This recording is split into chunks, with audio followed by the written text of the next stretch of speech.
여러분 안녕하십니까. 오늘은 칸트 철학에 있어서 코페르니쿠스적 방향 전환이라는 것, 소위 말해서 이제 우리가 코페르니쿠스적 전회다 이렇게 이제 표현하는데 이것이 갖고 있는 철학사적 의미를 한번 간략하게 논해 보겠습니다. 참고로 칸트가 말하는 코페르니쿠스적 전회라고 하는 것은 영어로는 이제 트랜센덴탈 턴, 독일어는 이제 트랜센덴탈의 벤둥 이렇게 얘기를 합니다. 그래서 이제 선엄적 전회다 이렇게도 표현하기도 합니다. 여하튼 중요한 거는 이 표현의 어떤 다양성이라기보다도 이 표현이 지니고 있는 이 용어가 지니고 있는 의미가 뭐냐 요거를 이제 밝혀내는 데 있습니다. 잘 알다시피 레볼루션이다라는 말은 우리가 이제 혁명이다 이렇게 이제 사용하는데 사실 이 레볼루션이라고 하는 거는 그 돈다 이런 뉘앙스입니다. 그래서 옛날에는 이제 태양이 지구 둘레를 이렇게 돌았습니다. 이걸 우리가 천동설이다 이렇게 얘기합니다. 천동설이라고 하는 거는 아리스토텔레스 이후로 2000년 동안 서양의 철학과 신학과 이제 천문학을 지배해온 건데 그 근대에 들어와서 코페르니쿠스를 통해 가지고 그 도는 방향이 바뀌어 버렸다 이런 뜻입니다. 그래서 태양이 지구 둘레를 도는 게 아니라 지구가 태양의 둘레를 돌고 있다. 이렇게 도는 방향이 확 바뀌어 버린 걸 우리가 이제 레볼루션 했다 이렇게 얘기를 하죠. 그래서 레볼루션은 이제 정치적인 급격한 변화, 뭐 프랑스 혁명 이렇게 얘기하듯이 그래서 우리는 천동설에서 지동설로 이렇게 방향이 바뀐 것을 코페르니쿠스적 전해다 이렇게 얘기합니다. 그래서 칸트는 천문학자 코페르니쿠스가 사용한 이 용어를 철학 용어로 갖다 쓰면서 자기의 철학을 갖다가 코페르니쿠스적 전해다 이렇게 얘기를 합니다. 그래서 이 말뜻은 뭐냐면 우리의 인식이 대상을 따라가는 것이 아니라 대상이 우리들의 인식 조건들에 따라 들어옴으로 인해서 대상이 인식 가능하게 된다. 이제 이런 뉘앙스로 칸트가 코페르니쿠스의 전해를 사용하고 있습니다. 자, 그래서 이제 영국 경험론하고 임마누엘 칸트의 공통점은 경험은 지식의 조건이다라는 점에 있어서는 그 아무런 차이가 없어요. 그래서 임마누엘 칸트는 운절의 에어켄티니스, 베긴트 미트데 어파릉, 아버 니트 아우스데 어파릉. 독일어로 이제 직역하자면 이런 뜻이에요. 우리의 인식은 경험과 함께 시작하지만 그러나 경험으로부터 유래하는 것은 아니다. 이제 이렇게 얘기를 합니다.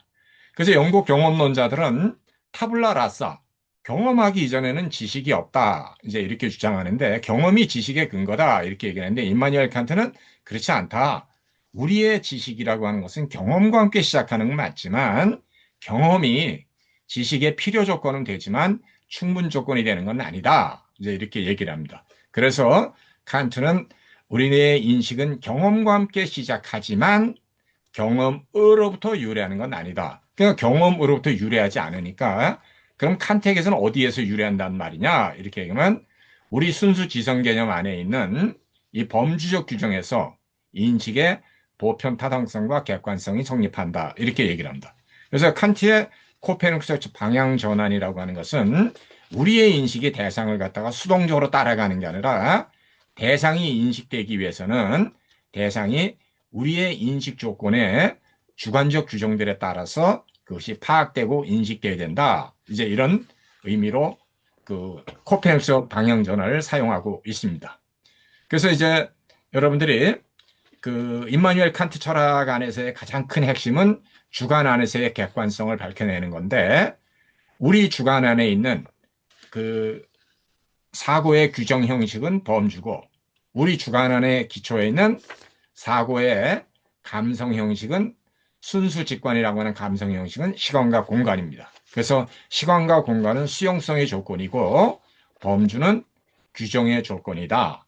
그래서 임마누엘 칸트 철학에 있어서 가장 커다란 핵심은 뭐냐면 시간과 공간을 통해서 주어지는 모든 현상 일반들은 범주라고 하는 객관 규정을 통해서 종합되고 인식될 때 판단의 객관성과 경험의 합법직성이 설명된다. 이렇게 얘기합니다. 그래서 임마누엘 칸트는 자기 철학의 가장 핵심적인 문제를 Wie ist Erfahrung möglich? 경험이 어떻게 가능하냐? 그 다음에 아프리오리한 종합 판단들은 어떻게 해서 가능하냐? 진테티시의 우어타일레 아프리오리 메클리시. 이거는 뭐 너무 많이 인용되기 때문에 여러분들이 좀 외워두면 좋습니다. 어떻든 간에 경험의 성립 가능성과 아프리오리한 종합 판단의 성립 가능성을 갖다가 정당화하는 것을 우리는 칸트 철학의 가장 큰 핵심이다. 이렇게 보면 됩니다. 그래서 칸트는 자신의 철학을 데어 엠피리시의 레알리스무스, 나는 경험적 실제론자다. 이 뜻은 뭐냐면 인식이 성립하려면 시간과 공간을 통해서 주어지는 것들이 있어야 된다. 이렇게 시간과 공간을 통해서 주어지는 것들의 수용성의 조건은 시간과 공간이라고 하는 순수 감성 형식에서 다루고, 그 다음에 시간과 공간을 통해서 주어지는 현상 일반들은 범주라고 하는 사고의 규정을 통해서 종합되고 인식되기 때문에 우리는 이것을 갖다가 이제 범주를 통해서 현상 일반을 갖다가 인식한다, 아니면 뭐 판단한다, 이렇게 얘기할 수 있습니다. 그래서 임마누엘 칸트는 자기의 또 하나의 철학을 데어 트란센덴탈레 이데알리스무스다, 이렇게 얘기를 해. 이때 선험적 관념론이다라고 하는 말의 뜻은 뭐냐면 경험적으로 주어지는 것들을 갖다 규정하는 것만큼은 경험으로부터 오는 게 아니라 우리 사고의 주관적 형식 안에서 뿌리내리고 있다, 이렇게 얘기를 합니다. 그래서 임마누엘 칸트는 이제 직관이 없는 개념이라고 하는 것은 이거는 공허합니다. 그러나 개념이 없는 직관은 동시에 또 맹목적입니다.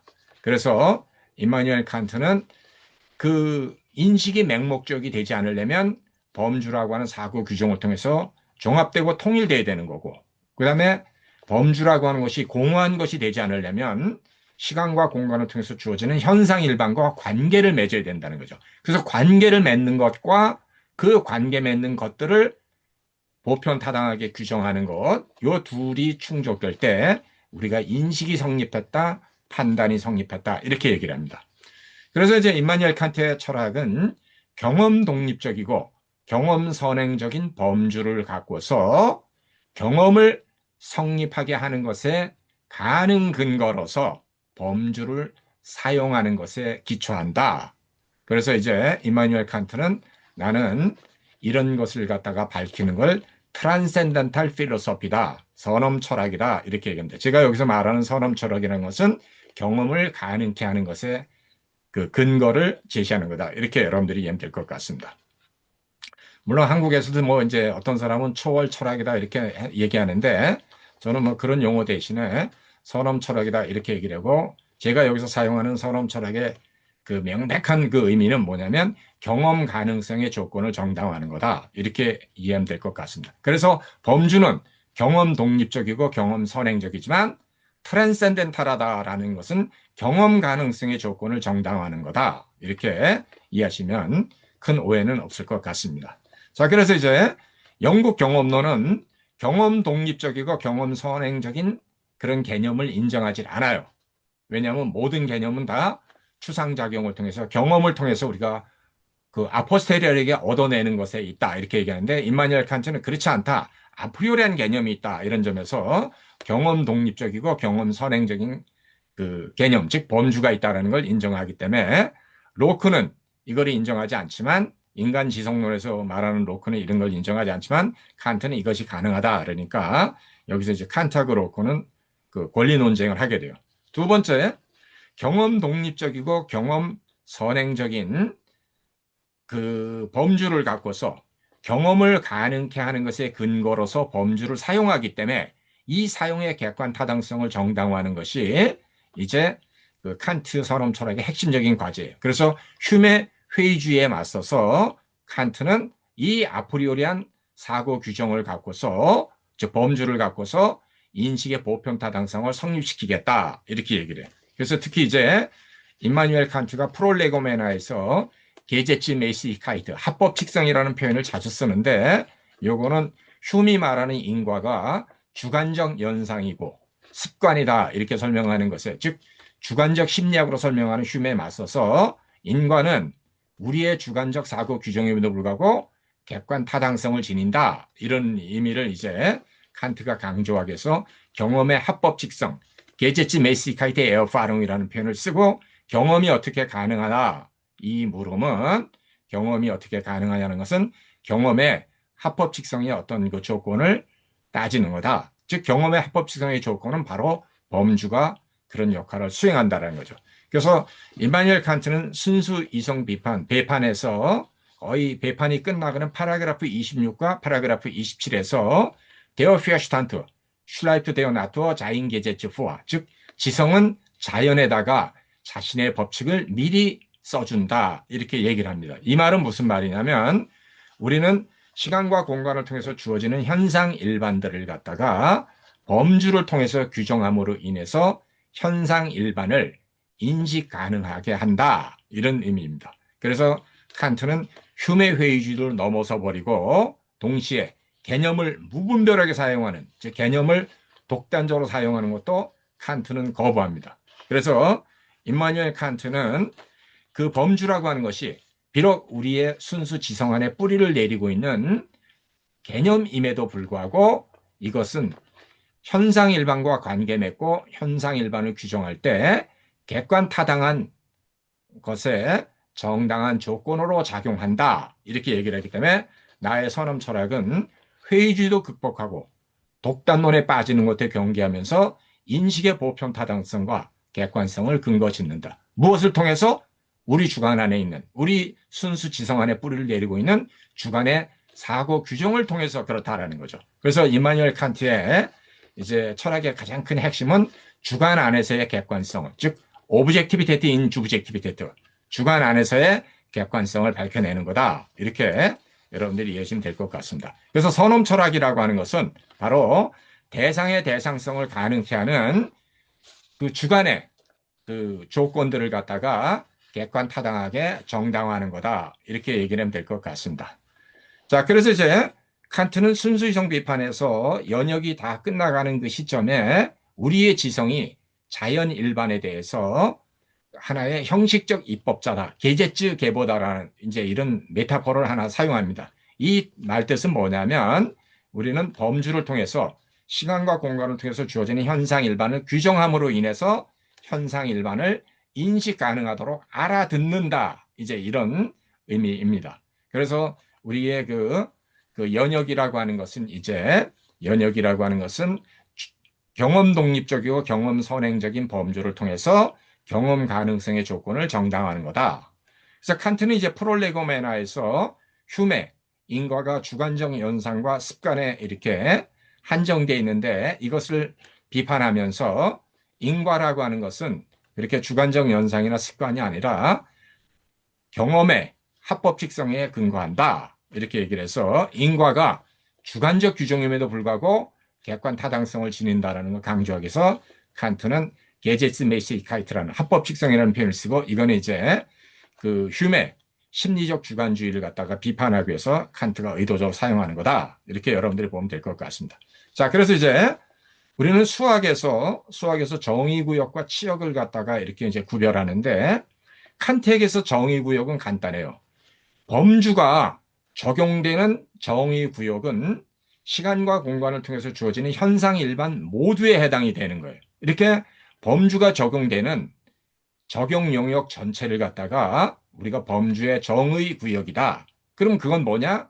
자연 일반, 현상 일반이다. 나투어 überhaupt, Erscheinung überhaupt다. 이렇게 얘기를 해. 그래서 현상 일반, 자연 일반이라고 하는 것은 시간과 공간을 통해서 주어지는 것들이라고 한다면 모두 다 이제 이게 범주라고 하는 사고 규정을 통해서 종합되고 통일됐다.